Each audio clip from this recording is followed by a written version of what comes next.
From Lagos, Nigeria, this is News Central TV. My name is Mazino Appeal. Tonight, U.S. imposes visa bonds of up to $15,000 on Nigerian travelers as new B1, B2 travel restrictions take effect. Court grants bail for Justice Minister Abubakar Malami and his family who are on trial over alleged money laundering. Also coming up tonight, Burkina Faso government claims it foiled another coup attempt aimed at removing ruling junta Ibrahim Traoré. In business, Securities and Exchange Commission warns the public against transacting with Voya Investment Management. Again, another bonus row erupts in the Super Eagles camp as players threaten to boycott travel ahead of the clash against Algeria in the Africa Cup of Nations. Details later. Tonight begins now.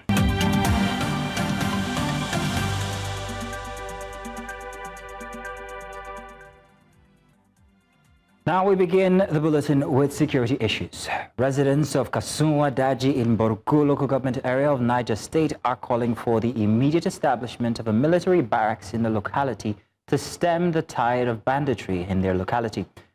This urgent plea follows a deadly attack on the community on January 3rd, which has officially claimed over 30 lives and left the local market in ruins. The attack has triggered a mass exodus, with hundreds of residents fleeing their homes due to credible threats of a return by the assailants. This situation is further compounded by the proximity of the community to Papiri, the site of the recent mass school abduction, raising fresh fears among parents ahead of the government's planned school resumption on January 12th. News Central Sagir Ibrahim visited the troubled community of Papiri and Kasuwan Daji. He joins us live for an update. Good evening, Sagir. Good to see you this evening. Sagir, first of all, can you walk us through what remains of the market? Can you paint a picture for us? What is the scale of destruction, and have the residents completely deserted the town, or are some still trying to salvage their livelihoods? Good evening, Mazino. I would start by saying completely destroyed. The market, there's nothing left. The bandits, the assailants raised down the market completely. Sadly, a lot of individuals lost their lives during the incident. Take, for instance, when I got to the market, of course, it's customary that as a journalist, you would look for the chairman of the market to speak with him to ascertain the amount in naira or in dollars or in whatever denomination, that traders had lost. But sadly, we heard that the chairman, unfortunately, was the first person who was indeed gruesomely slaughtered by these assailants before they went on attacking others and also killing them. It's a sad situation, a traumatic situation, not just for these individuals, Mazino, but for myself also, because I can only literally describe it as walking amidst death and seeing the carnage firsthand. The experiences of these people, their call especially for the establishment of a military barracks as the only measure at this point that would curtail the attacks by these assailants, especially considering the fact that at this moment they are threatening to return to the market in spite of the fact that there's nothing left there. Mazino, if you see from the visuals, it's not just the market. Now, Kasuwan Daji, although in Hausa means, in English translates loosely to Kaswa, but then, or a bush market. But then it's actually a community in Burkina local government. The assailants did not spare the community and attack the market alone. Both the community and the market was attacked, brought down, a lot of individuals killed. Of course, official figures pointing that around 30 individuals lost their lives. But then the people of this community put together a list numbering about 50 as at the time that had left the community who sadly had lost their lives to this ugly incident. Of course, they also pointed to mass graves. They had mentioned they had to bury these individuals sadly in threes because of the scale of the situation. But then these are some of what we noticed. Now, talk about whether individuals have begun fleeing. As a matter of fact, even as at the time that we were in Kasuwan Daji, we still saw some residents, with their paraphernalia packed up in pickup trucks, some in small vehicles, still leaving and fleeing the community in droves. Because at this point, I mean, at the scale that it happened at broad daylight by 4 p.m., according to eyewitnesses, they really would not want to wait to see what the next situation would be like. Mazino. Well, Sagir, thank you very much for bringing us that report there. I can hear the rest of the story in your voice. It's such a shame that you have to experience that in the line of duty. But thank you very much for bringing us that report. Thank you, Sagir. Now, the United States has announced a fresh round of travel restrictions targeting Nigerian travelers. The new measures include a requirement for some visa applicants to post a bond of up to $15,000 before entering the country. U.S. officials say the policy is part of a broader tightening of entry rules and is aimed at ensuring visitors comply with visa conditions, including returning home when their stay expires. The move is expected to increase the cost and difficulty of travel for Nigerians visiting the United States for tourism, business, or even family purposes, and signals heightened scrutiny of travelers from Africa's most populous nation. Now, Professor Iyala Peterside is a policy analyst, and he joins me now for the conversation on diplomatic issues. Professor Peterside, you're welcome. Thank you very much for joining us tonight. So the U.S. imposes visa bonds. We've seen that the U.S., visa bond requirements may range up to $15,000 and must be paid before Nigerians can even get the visa, and that doesn't even assure them getting the visa. So for many Nigerians, that's more than what it costs them or what they earn in a year. So what does this policy mean for everyday Nigerians who want to travel, whether it's for business, tourism, or visiting family? And how might it reshape patterns of legitimate mobility between the two countries? Thank you very much. I think that to start with, this is a wide-ranging policy by the Trump administration that has been clearly anti-immigration from a long time. When this campaign, they told us they wanted to get rid of illegal immigrants, they wanted to get rid of criminals, but it seems to me that they basically have a policy of restricting immigration from third world countries and countries with black nationals.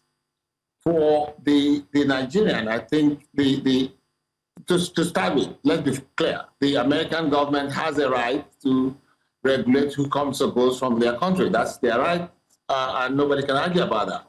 But what they are doing right now is almost punitive and very selective. And I and many others are wondering what the ultimate aim is, if this is not necessarily just about rearranging the tables so that we have a more white immigration rather than black immigration, which they have, I think, said as clearly as they have indicated. Professor Peterside. If you look at the percentage of recusants, it's only 5.6% of people who get visas from Nigeria that overstay their visas. So that number is pretty low considering other populations. And so if you look at the 38 countries that are part of this restriction, 24 of them are from Africa. You then wonder what the basis for that list is. Well, Professor Peterside, the United States actually argue that Nigerians go foul mostly of the overstay rule. But let's talk about, I think you use the word here, selectivity, and I want to pose that against security. Security narratives often shape immigration policies, whether we like it or not. And this latest move appears in part to be driven by perceived risk. Yet Nigerians feel that it's singling them out. So how do you assess the role of security framing in this policy? What impact might such framing have on public perception of Nigerians, both at home and abroad? I'm a scientist, so I go by data. And if you look at the numbers for themselves, one, the State Department publication itself, only 5.6% of Nigerians overstay. If you look at the numbers, only a small percentage of Nigerians who apply for visa actually get it because they're very, very strict in awarding visas to Nigerians going to the United States. So based on the data alone, it does not support their argument. Okay. Nigerians are a very successful group of people in America across the board. And Nigerians form a bedrock of the economy, technology, and education in America. So to single out Nigeria or, make an argument that because there are one or two incidents of terrorist events in Nigeria, therefore, no, that doesn't work for me. I'm sorry, I don't buy it. So what about Nigeria's perception abroad? How does this position Nigeria with the framing that has been given where it's framed around risk? I think that I'm not sure that if you go to France, for instance, that the Nigerian with a passport is considered a terrorist risk more than anybody else. They may be considered a risk for drugs because of reputation or maybe fraud. But terrorism and violence is not a necessary thing that Nigerians are associated with. I struggle with the arguments that they are making for restricting Nigeria as much as they are. I live in the United States. We see the news. I visit Nigeria often, and clearly there are security problems. But that degree of problems and difficulty does not compare with the terrorists from Saudi Arabia, Kuwait, or Qatar. And those countries are not, So do you think Nigeria's internal security woes could be one of the reasons? Is it a proper claim by the United States? No, I do not. Okay. Well, I do not at all, and the data doesn't support it. Okay. So the policy is not simply administrative; it also has diplomatic overtones here, especially given recent tensions over visa processing and other travel restrictions. So, Professor, what should Nigeria's diplomatic response be now?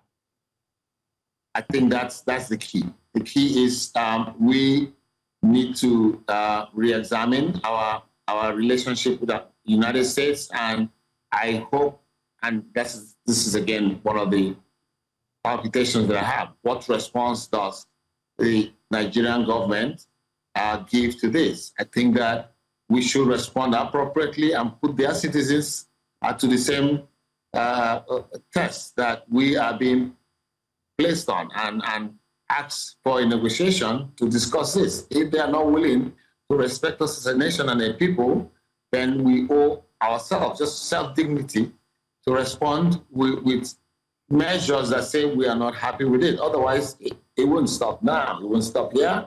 We're a sovereign country. We deserve respect. Nigerians contribute immensely to world economy and trade. And yes, we have a few problems, but I don't think that we should take this sitting down. We should, if they refuse to negotiate, impose similar restrictions to their citizens coming to America. We can survive without Americans. Professor Iyala Pisasa, I want to say thank you very much for having this conversation with me tonight. Thank you. Thank you very much. Nice to talk to you. Coming up tonight, stakeholders raise concerns over publication of multiple versions tax laws. The story and more when we return. Stay with us.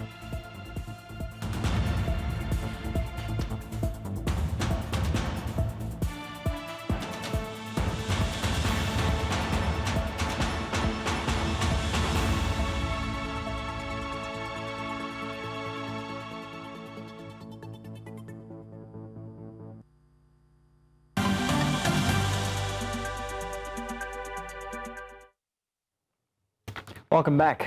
You're watching Tonight on News Central. A reminder of our top stories. U.S. imposes visa bans of up to $15,000 on Nigerian travelers as new B1, B2 travel restrictions take effect, and court grants bail to former Justice Minister Abubakar Malami and his family, who are on trial over alleged money laundering. Also coming up still, Burkina Faso government claims it foiled another coup attempt aimed at removing ruling junta Ibrahim Traoré. Now, in more news, we go to legal matters. The Federal High Court in Abuja has granted bail to former Attorney General of the Federation and Minister of Justice Abubakar Malami, alongside his wife and son, over alleged money laundering charges brought against them by the Economic and Financial Crimes Commission, the EFCC. Justice Emeka Nwite, in his ruling, says that the objections raised by the EFCC were not sufficient enough to deny the defendants bail. News Central's correspondent Joshua Marai here reports. After nearly 2 weeks in the custody of the Nigerian Correctional Service, former Minister of Justice Abubakar Malami, his son Abdulaziz Malami, and his fourth wife Asobe Bashir returned to court for the ruling on their bail application. The 3-0 standing trial of allegations of money laundering to the tune of 8.7 billion naira preferred against them by the EFCC. Following the arrival of the judge and the commencement of proceedings, Justice Emeka Nwite moved straight to the business of the day. In his ruling, Justice Nwite stated that the primary consideration in granting or refusing bail pending trial is whether the defendants will make themselves available for trial and refrain from interfering with witnesses. The court held that the objections raised by the EFCC were not sufficient enough and consequently admitted the former Attorney General, his wife and son to bail and the sum of 500 million naira each with 2 sureties in like sum. Justice Nwite further ruled that the sureties must own landed properties within Maitama, Asokoro, or Gwarimpa district of the Federal Capital Territory. The court directed that the property documents be verified by the Deputy Chief Registrar, while the sureties are also required to depose affidavits of means. The defendants were also ordered to deposit their international travel documents with the court and are barred from traveling outside the country without the express permission of the court. A member of the defense team reacted to the ruling. We are comfortable with the bail conditions and we are hopeful that within a reasonable time we'll fulfill those bail conditions and the defendants will be released and prepare for their defense. Yes. After ruling on the bail application, Justice Emeka Nwite read the Riot Act to counsels and litigants alike, saying any attempt to undermine the court will not be tolerated. Justice Emeka Nwite says that any improper attempt to influence the court or undermine the law will be met with severe resistance and dealt with accordingly. The court, however, adjourned proceedings until the 17th of February for the continuation of trial. In Abuja for News Central, I am Joshua Imarai. And staying on that story, the Federal High Court has ordered the temporary forfeiture of 57 properties suspected to be linked to unlawful activities involving former Attorney General of the Federation, Abubakar Malami. Now, Justice Emeka Nwite made the order after hearing an ex parte motion filed by the EFCC and argued that its lawyer, Ekele Iheanacho, an enrolled copy of the order seen on Wednesday shows the properties are located in Abuja, Kebbi, Kano, and Kaduna states. The court also directed the EFCC to publish the forfeiture notice in a national newspaper, inviting anyone with an interest in the properties to show cause within 14 days, while the assets should not be finally forfeited to the federal government. And former Lagos State governorship candidate Funsho Doherty has expressed concerns over the implementation of the new tax laws which took effect from January 1st, 2026. In a letter addressed to the Nigerian Revenue Service, Doherty noted that the NRS website contains 2 separate versions of the bill, one of which contains different provisions from the version released by the National Assembly. He urged the NRS to do a proper check to be clear on which version of the law is being implemented, as according to him, Nigerians are currently thrown into confusion as to why there are multiple versions of the same publication. He also called attention to the website of the Presidential Committee on Fiscal and Tax Reforms, where he noted that there are also 2 versions of the act available for download. Nigeria's new tax laws are reshaping how individuals and businesses pay taxes, with a strong push towards digital payments, transparency, and also compliance. But how well do ordinary Nigerians understand these changes, and what impact will they have on daily life? Well, our business lead correspondent Nasira Agbalaya has more on this. From the bustling markets to corporate offices, tax is once again at the center of conversations in Nigeria. The federal and state governments say the new tax framework is designed to widen the tax net, block leakages, and make revenue collection more efficient. But on the streets, reactions are mixed. Because nobody wants to pay money now. Of course, especially if you are paying and you're not seeing the impacts. I'm aware, but the only thing I know that they want to collect 20% of my money. You know, that is where the government have to do their best by ensuring that every right citizen of this country will be aware of what they are going to be paying. Under the new tax framework, more Nigerians will keep a larger share of their earnings. But by adjusting taxable income bands and expanding reliefs, the government say low and middle income earners are better protected from excessive deductions. To better understand the implication, let's listen to some tax experts. But even if you earn 1 million, and it's not per month, sorry, that's an annual number. Even if you earn ₦1 million, and the first 800,000 of that 1 million naira will also be exempt from tax as an individual. Prior to now, we used to have 3 categories of companies: small companies, medium companies, and large companies. Now, medium companies were liable to tax, but at a much more lower rate, which was 25%. Now, we've removed that medium company description, and we've expanded the scope of small to cover what used to be both small and medium. So yes, if you are a small company, you would be liable to tax at a rate of 0%, and that includes companies whose revenues are less than 100 million per annum, not per month. Analysts warn that without public awareness and enforcement discipline, the reform could face resistance, especially among small businesses already strained by inflation and high operating costs. Here, African countries such as Rwanda, Kenya, Tanzania, and even Ghana, neighboring countries like Ghana, they've been able to use technology to a large extent to be able to ensure that there is ease of compliance with respect to filing tax returns, and there is also accountability. Experts agree that Nigeria's new tax laws could strengthen public finances, but success will depend on enforcement, simplicity, and whether taxpayers feel the system is fair. In Lagos for News Central, Nasir Agbalaya. To politics now, an ally of Imo State Governor Hope Uzodimma has officially joined the All Progressive Congress, citing the governor's performance in office. Obinna Unwebu said his decision to align with the ruling party reflects Governor Uzodimma's commitment to good governance. He called for more support from the residents to ensure continuity of development and political stability in Imo State. Over the years, I have supported candidates in various political parties, individual personalities that I believe that their thoughts and their aspirations align with my interests and the interests of my people. Clearly, because I've been an advocate of good governance. I have never played politics of bitterness. I have only been a critic.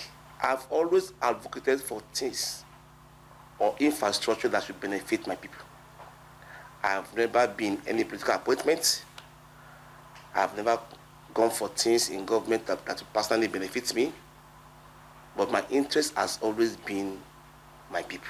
Be led by our distinguished governor, Hope Uzodimma, that is delivering all these dividends. So why won't I fully, with my both chests, enter APC to support him in what he is doing? Parties these days is about performance. It's about the dividends of democracy. The personality involved in delivering this democracy. And our people must understand that the party is a vehicle that ushers in democracy. Still ahead tonight, President Trump says Venezuela to hand over up to 50 million barrels of oil to the U.S. Details of this and more after the break. Do stay with us.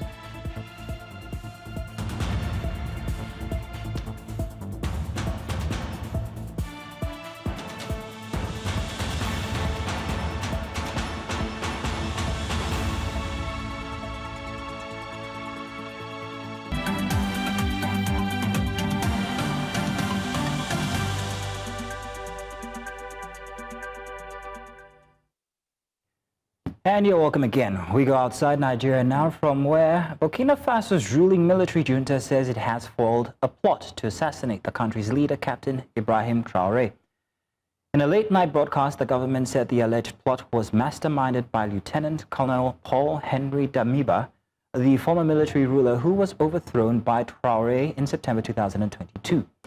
Security Minister Mahamadou Sana said intelligence services intercepted what he described as a sophisticated operation in its final stages. According to the authorities, the plot involved plans to kill the head of state and carry out coordinated attacks on other key institutions, including civilian figures. Yemen's Saudi-backed Presidential Leadership Council has removed and charged separatist leader Aidaros al-Zubaydi with treason after he failed to travel to Riyadh for planned peace talks. Al-Zubaydi heads the Southern Transitional Council, a group backed by the United Arab Emirates that seeks independence for southern Yemen. A Saudi-led military coalition said Al-Zubaydi skipped the flight to Riyadh, moved armed forces towards southern province of Al-Daleh, and later fled. Coalition aircraft carried out airstrikes on those forces, resulting in 4 deaths. The Anti-Immigration Reform UK Party has announced Laila Cunningham, a Muslim former lawyer and also Westminster City Councillor, as its candidate for Mayor of London ahead of the 2028 election. The move was unveiled at a press conference in the capital on Wednesday. Cunningham, who was previously a Conservative councillor before switching to Reform UK in 2025, said people who come to London must embrace British culture and values. She also pledged to focus on crime and public safety in the capital as part of her campaign message. US President Donald Trump has announced that Venezuela will transfer between 30 and 50 million barrels of oil to the United States, a decision with far-reaching economic and geopolitical implications. Trump revealed the plan on Tuesday, saying the oil, described as sanctioned crude, will be sold at market price and that the proceeds will be controlled by him to benefit both Venezuelan and American people. Trump has also directed his energy secretary to begin implementing the transfers immediately. Reports say Venezuela has begun negotiations for the sale of crude oil to the United States. Professor Izine Agbon is a petroleum expert, and he spent more than a decade in Venezuela during the Hugo Chavez era. He worked in PDVSA from 1997 to 2003, and he joins us now to have this very interesting conversation. Professor, you're welcome. Thank you very much for joining us. Let's just go straight to the question. Venezuela has one of the largest oil reserves in the world, but its production collapsed many years ago because of sanctions, poor investment, and also political crisis. Now the U.S. plans to sell tens of thousands of millions of barrels of Venezuelan oil to the global market. Now, after this news, oil prices have already reacted and moved in the markets. So as this continues to affect global prices, what could it mean for oil-dependent countries like Nigeria? Not much, because the Venezuelan oil is different from Nigerian oil. For countries like Nigeria, that most of their crude is light crude, that is one with API more than 40, or it's quite different from Venezuelan crude, which is heavy crude, from which you can get things like petroleum jelly and less petrol or gasoline. Okay. So we have different grades of crude, and Nigerian crude is quite different from the majority of the crude that comes out of Venezuela that U.S. is interested in. All right, Professor, one more thing. President Trump has said the money from the selling of Venezuelan oil will be used to help Venezuelan people recover from years of hardship. But many people still argue that this would actually benefit Americans more. So the question now is, do you think that this is actually for the Venezuelan people, or is it actually for the American people that this is in play? Well, let me explain something. When he says 50 million barrels, he's not actually talking about 50 million barrels that he has. He's talking about 50 million barrels that is the inventory that are in tanks inside Venezuela. And the way he wants to get this 50 million barrels is that he has got sanctions and embargo on Venezuelan oil. So any tanker that leaves Venezuela, he considers to be a violating U.S. sanction and can be seized in the high sea and in international water. This is piracy anyway. But so he's feeling that the inventory that is in Venezuela now, 50 million barrels, any ship that picks it up, U.S. is going to seize the ship, take it to U.S., sell it on the open market, and Trump is going to control that money. But there are two problems with this thing. He doesn't actually have the oil. Secondly, when Venezuela sell oil today, they sell it free on board, FOB, which means you buy the oil at the port in Venezuela. Once you load up your ship, you are responsible for the oil. So any tanker that has Venezuelan oil, it is the responsibility of the buyer. That is why you see Russia and China are not very happy with United States, and even Russia is sending submarine and ships to go and guide the ships that has oil destined for Russia. So from the point of view of Venezuela, they've already sold the oil. The oil have been lifted FOB from Venezuela, free on board, and it is the responsibility of the buyer. If the oil was lifted CIF, in which cargo, insurance, and freight, and Venezuela was responsible for the oil until it is offloaded in the port of the buyer, that will be a different case. Okay, Professor. So what you see is that Trump is just pushing all this narrative for local politics. In actuality, the supply chains of oil don't work that way. And Venezuela is not going to be the one that bears the price for the seizure of oil tankers in the high sea. It's going to be the buyer. And anyway, that is against international law. It's piracy for any country or any group, whether they are Somalian, U.S. Army, to take any cargo on the high sea.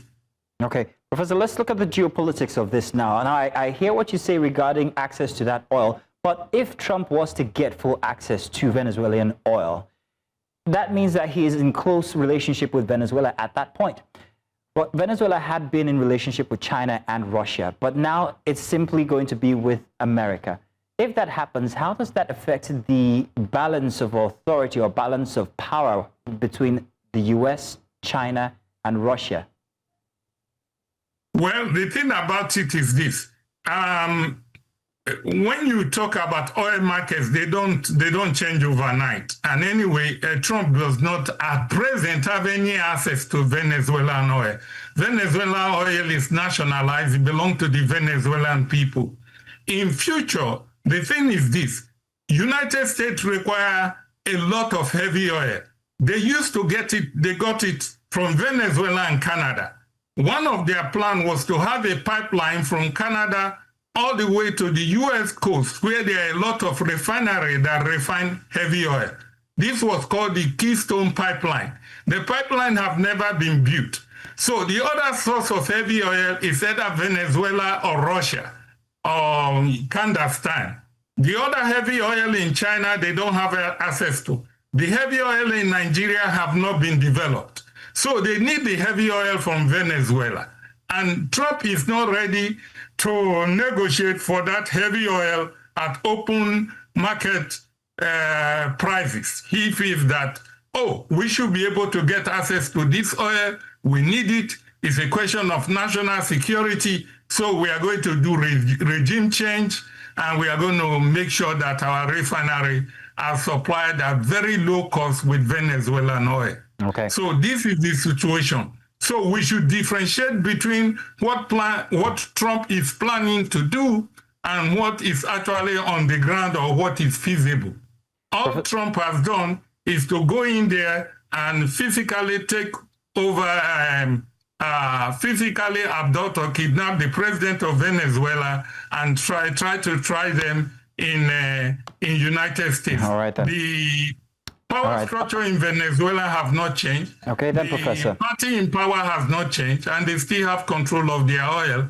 And Trump is stopping them from selling it, hoping that it can create a crisis that will lead to the overthrow of the government. All right, Professor Agba. That will force the government to sell to U.S. cheap.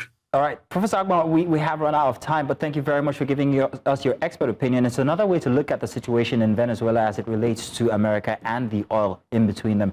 Thank you very much, Professor Agba. Thank you. Tonight returns with business, sports, and entertainment. Do stay with us.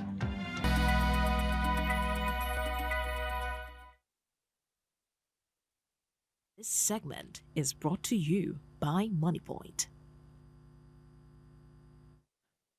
Talking business now, the Securities and Exchange Commission has cautioned the public against engaging with Voya Investment Management, an online investment platform operating via investments.voya.com. The Commission stated that VIM is neither registered nor licensed to operate in Nigeria's capital market, and that its claims of SEC supervision and approval are false, misleading, and fraudulent. SEC also disowned a purported identity verification certificate being paraded by the firm, noting it did not issue such documents. Complaints suggest VIM may be running an illegal investment scheme capable of defrauding investors. We also tell you that rising local charges by Mediterranean Shipping Company may increase the cost of imported goods in Nigeria, where imports dominate consumer spending. From January 1, MSC raised import documentation and port additional charges by up to 60% for 20-foot and 40-foot containers. Experts warn this could fuel price increases and undermine Nigeria's recent disinflation trend. Suleiman Ayokunle of the Association of Nigerian Licensed Customs Agents cautioned that the sudden hike disrupts importers' cost planning, cash flow, and financing, leading to clearance delays, higher demurrage, and storage fees. We'll be back with stock market reports after this timeout. To stay with us. Now looking at the equities markets, the all-share index added 0.4% to close at 160,591.76 points, pushing total market capitalization to 102.68 trillion naira and reinforcing the sense that liquidity is still finding its way into equities despite intermittent profit taking. We look at the sectoral performance now, starting with the banking sector that slipped 0.98% as traders pared exposure in heavyweight names like GTCO and Zenith Bank, signaling short-term positioning rather than a loss of confidence in the sector. Insurance gained 1.08%, extending its quiet rebound on renewed interest in some stocks. Oil and gas stood out, surging 3.88% as aggressive accumulation in counters like Seplat and Awando drove the sector to the top of the leaderboard. Consumer goods advanced 0.48%, reflecting cautious optimism and selective buying. Industrial goods rose 0.5% with steady beats in Dangote and BUA Cement, keeping the sector in positive territory.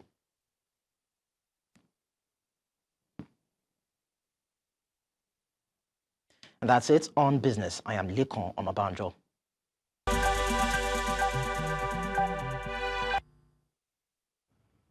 Hello and welcome to sports. Now, tensions are rising in the Nigerian camp as the Super Eagles have threatened to skip training and delay their flight to Marrakesh tomorrow, citing unpaid bonus payments at the 2025 Africa Cup of Nations in Morocco. Now, the standoff comes at a crucial moment, with Nigeria preparing for the quarter-final clash against Algeria on Saturday.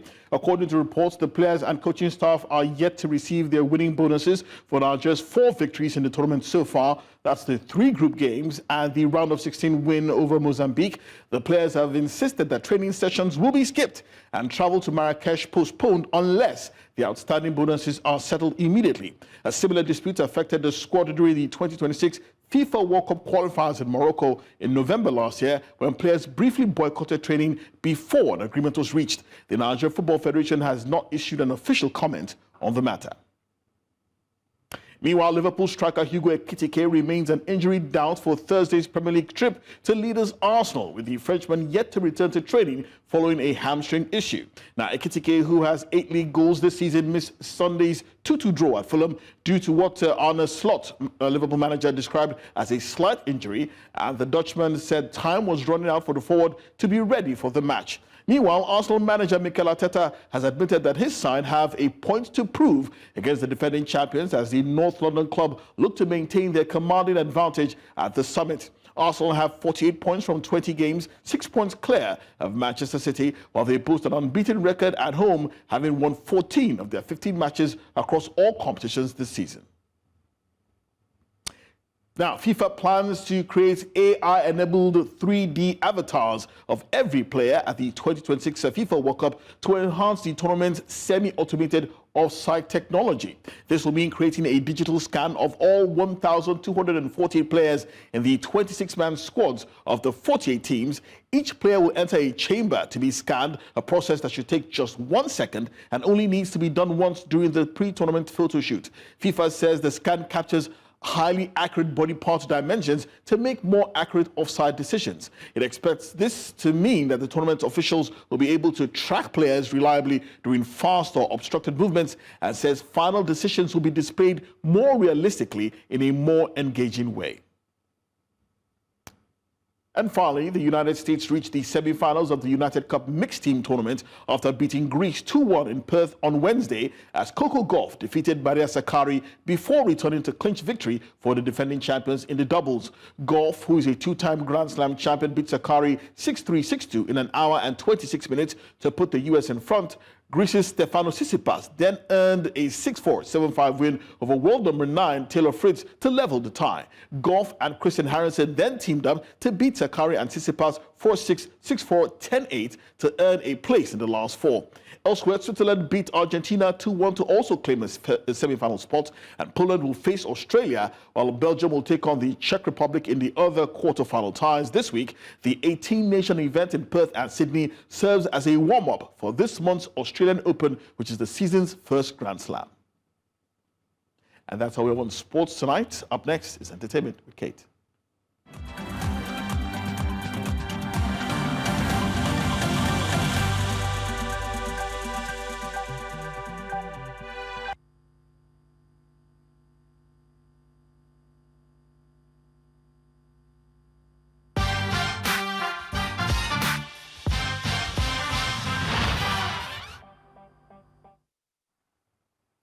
Tonight, in the world of entertainment, Nollywood star Regina Daniels has taken a bold step in the ongoing family and public controversy, releasing video evidence that she voluntarily took a drug test to address allegations about her lifestyle and clear her name. This comes amid a very public marital dispute with her estranged husband, Senator Ned Nwoko, who in past months accused her of substance abuse.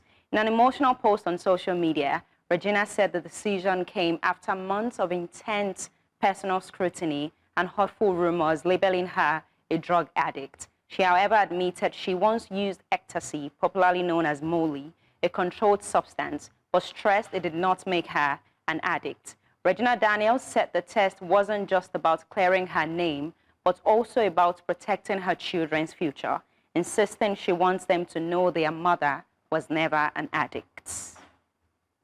Now moving on, Hollywood comedian and actor Kevin Hart has signed a major licensing deal that will see his name formally managed and expanded as a global brand. Under the deal, Hart will license his name to the company while also becoming a shareholder, giving him a direct stake in the business. As part of the partnership, Kevin Hart will co-manage the Kevin Hart brand alongside the group, with plans to grow it across areas including consumer products, digital platforms, life experiences, and strategic brand collaborations. And that's it on Entertainment News for tonight. My name is Kate Adeogun.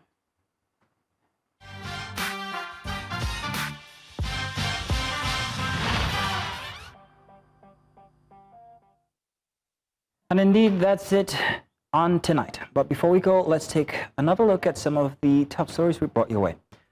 The U.S. imposes visa bans of up to $15,000 on Nigerian travelers as new B1, B2 travel restrictions take effect.